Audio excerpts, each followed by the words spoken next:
Bonjour à tous. 36 résidents d'un ESAT à Montbard évacués à cause d'un incendie. Un feu s'est déclaré hier vers 16h dans l'établissement et service d'aide par le travail. 12 logements ont été détruits par cet incendie. 36 sapeurs-pompiers ont été mobilisés. Des investigations sont en cours pour déterminer les circonstances de cet incendie.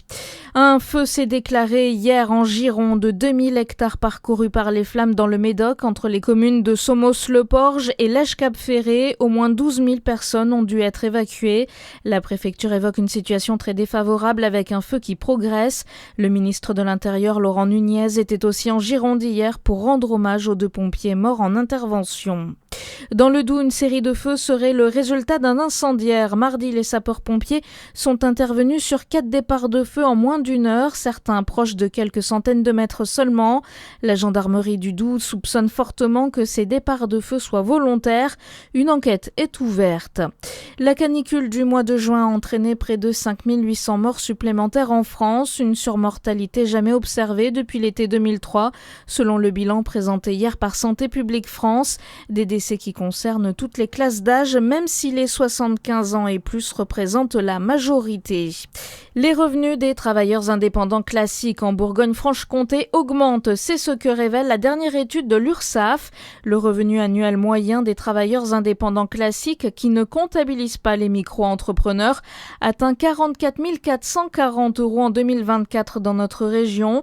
Une reprise qui intervient après 2 années de forte baisse liée à la crise sanitaire du Covid.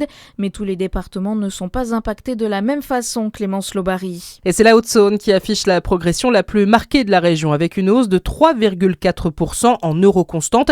Elle est suivie du Doubs, plus 1,6%, et du Jura, plus 1,2%. Des revenus moyens qui diffèrent selon les secteurs d'activité. Il est de 30 592 € pour les commerçants et artisans indépendants et de 68 331 € pour les professions libérales. L'augmentation est plus marquée dans certains secteurs d'activité comme le transport et l'entreposage, le commerce de détail sur les marchés ou l'enseignement particulier. Il est en revanche en très forte baisse pour les métiers indépendants des arts et du spectacle et les activités sportives. Autre distinction à faire qui concerne les femmes, le revenu est très sensiblement inférieur à celui des hommes de 18,7%. À Morée, 2 résistantes, Suzanne et Yvette Epailly, vont donner leur nom à un quai. 2 plaques souvenirs seront installées à l'entrée à la sortie du Petit Quai le 3 septembre, jour de la cérémonie qui commémore la libération de la ville.